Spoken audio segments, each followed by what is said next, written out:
You ask Tiger to solve. This deals with linear equations with one unknown. The final result is n equals -2. Let's solve it step by step. Simplify the expression. Expand the parentheses. Simplify the arithmetic.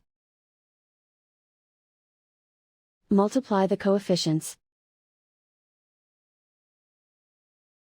Group all constants on the right side of the equation. Add 32 to both sides. Group like terms. Simplify the arithmetic.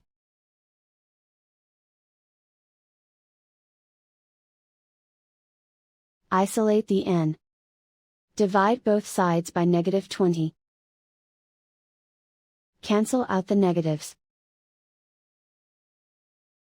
Simplify the fraction. Simplify the arithmetic. Find the greatest common factor of the numerator and denominator. Factor out and cancel the greatest common factor. And so the final result is n equals -2.